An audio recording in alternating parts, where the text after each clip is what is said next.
So good evening, everyone. Today, I would like to highlight the pressing cybersecurity requirements of a renowned fitness company in Australia, Freedom Lifestyle and Fitness. I'm Asim Chima, the team leader of Team 2, and joining me are Upeksha, Rucha, and Malita. So let's get started. Background. So Freedom Lifestyle and Fitness was established in 2020 by Mr. Kohli. What makes it stand out is its unique blend of group sport, individualized fitness plans, and additional amenities such as a cafe and daycare. As its popularity surged, so did its exposure to cybersecurity risk, especially considering the confidential client information they handle. So, what challenges they are facing right now? So, while the company is highly praised for its unparalleled customer support, the recent rise in cybercrimes has underscored the urgent need for enhanced cybersecurity. Currently, the absence of a robust cybersecurity policies makes the organization susceptible to cyber attacks, which could lead to potential legal consequences and loss of trust. Next slide. Its project aims. So, the project aim is to combat these challenges. Our project has set forth some clear objectives. Firstly, ensuring complete compliance with Australian cybersecurity regulations. Secondly, safeguarding sensitive data, be it financial or personal. The third aim is to deploy proactive measures to mitigate threats before they arise. And lastly, our objective is to reinforce client trust by establishing and adhering to a rigorous cybersecurity policies. Elements of the project. To achieve these aims, our project has outlined a systematic plan of actions. Number one, we start by assessing potential threats to pinpoint our cybersecurity needs. Number two, based on this evaluation, a comprehensive cybersecurity strategy will be drafted. Number three, we will then implement the necessary security procedures and tools. Number four, inform staff members on cybersecurity standards of practice. Number five, and to ensure our policies remains up to date, continuously review and tweak them, taking guidance from the ACSCs. In wrapping up my part, it's imperative for Freedom Lifestyle and Fitness to bolster its cybersecurity foundation while aligning with national regulations and adopting a proactive stance. The company won't just shield itself from threats, but will also pave the way for sustained growth and profitability. Now we will move on to the Upeksha part. Okay, in this step, we are going to establish appropriate security objectives. In this phase, we establish the confidentiality, integrity, and accountability of data used within the organization. For that, it is important to identify the data types so that these are the data types that we identified, and we have categorized the data types into sensitive data and non-sensitive data.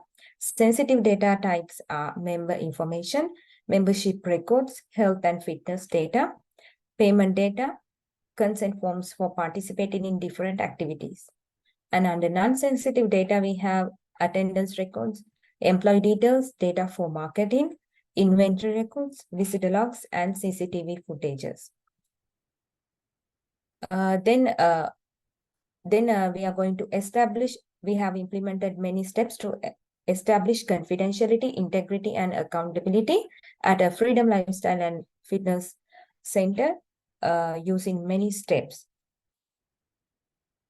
Then we'll go to the next slide. Here we have developed 4 security policies. First one is the password policy. A password policy ensures strong password usage, prevents password reuse, and enhances security through password expiration and limits on failed login attempts. We employ two-factor authentication for added protection and prohibit commonly used passwords like admin to safeguard member accounts.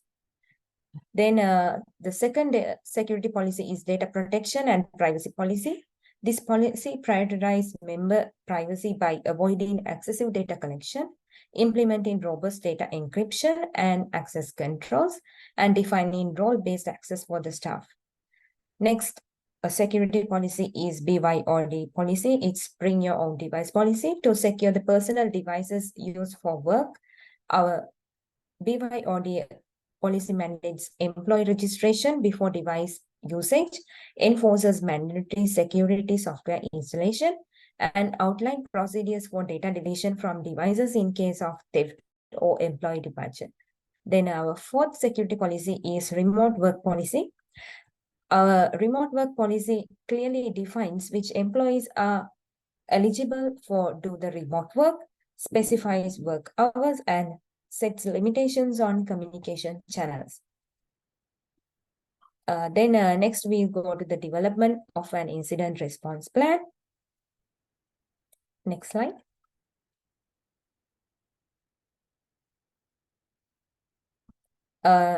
Here we have four main steps. The first step is preparation. And here we establish an incident response team, including a coordinator or a team leader. Then we define incident categories as data breaches, physical security breaches, and equipment failures. Then we create an incident response plan. We are creating the training materials for the staff and set their roles and responsibilities during incident response. Then we establish clear communication channels for reporting and responding to incidents. Then we implement regular data backup procedures and ensure the availability of resources for quick data recovery and ensure the incident response plan will align with the relevant legal regulatory requirements. And the second step is detection and analysis.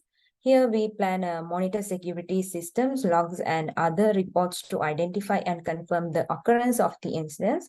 And then we prioritize the incidents, collect information about the incident, including the affected systems, data, and the scope of the breach. And then we take steps to preserve evidence for the forensic analysis. And the third step is containment, eradication, and recovery. In the containment, we isolate the affected system or area to prevent further damage or data loss. And under the eradication, we identify and remove the root cause of the incident. Then under recovery, we restore the affected systems and services to the normal operations. And fourth step is post-incident activities. Here we do the incident analysis and we document the lessons learned, policy and procedure updates, documentation, reporting, and then we do the continuous improvements and conduct incident response drills. Then we'll go to the next slide. So here we are going to prioritize the risk. According to the Australian Computer Society, here are some key points. First one is operational vulnerabilities. It poses a moderate impact and have a relatively high likelihood of occurrence. The second one is data breach. The risk of unauthorized data access carries a high impact potential and a moderate likelihood, highlighting the need of cybersecurity measures in line with ACS code. The third one is the data vulnerability. The vulnerabilities in safeguarding a member's data hold a high impact and potential and has a moderate likelihood. The fourth one is the DDoS attacks. It poses a high impact on risk and has a low likelihood. The fourth one is the outdated systems. The outdated system poses a moderate risk in terms of potential vulnerabilities, aligning with the ACS code. These were the risk prioritized. Now we will go to the risk mitigation strategies. Can you change the slide, please? According to the ACS code of conduct, prioritize we can prioritize this about risk with mitigation strategies. First is the operational excellence. The strengthen strengthening the operational procedures and staff training to enhance the professional competence. The second is cybersecurity fortification. It implements the robust of cybersecurity measures to protect the confidentiality and the security of the gym. The third is the data protection. Here we enhance the data protection to fulfill the responsibility of securing the data. The fourth one is resilience planning. Here we develop and test the comprehensive backup and the recovery plan with diligence and systematic processes. The fourth one is DDoS preparations. Here we respond effectively to the security incidents and including the most DDoS attacks. The fourth one is the system updates. It is the most important. Here we regularly going to maintain the currency in the professional skills and acknowledge the regularly updating the softwares and systems of the gym. Thank you.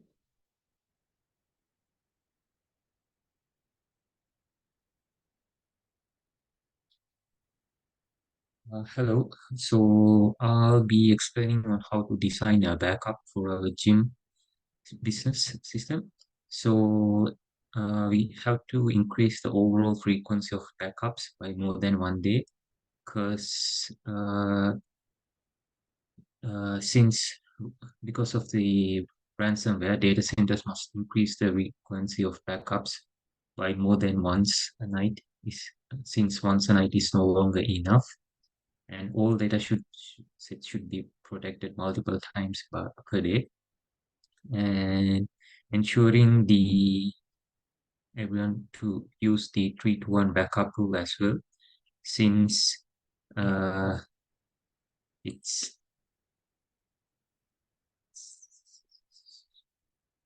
since company should keep at least 3 copies of their data, 2 of which are local but on different types of media, with at least 1 copy stored off-site. And next slide.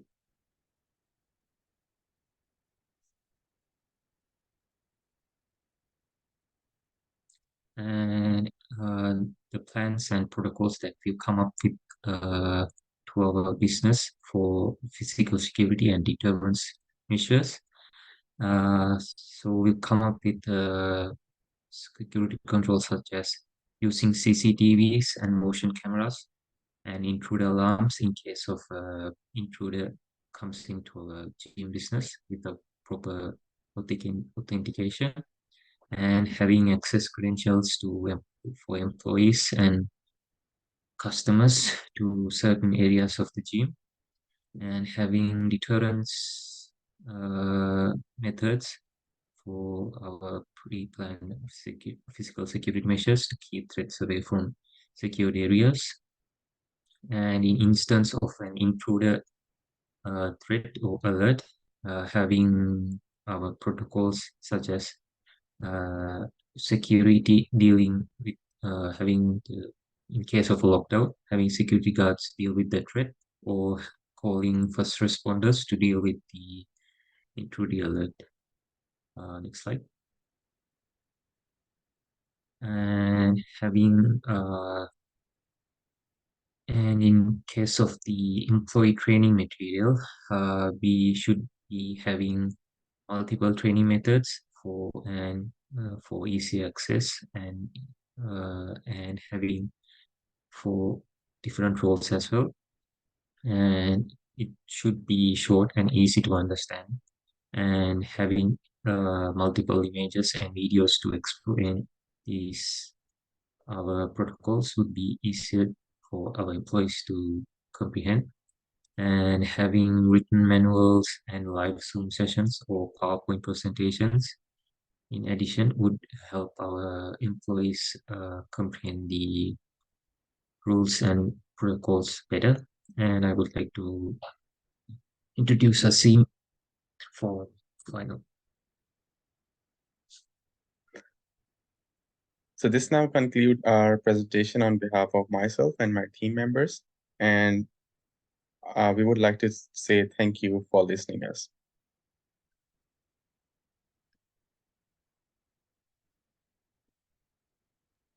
Thank you.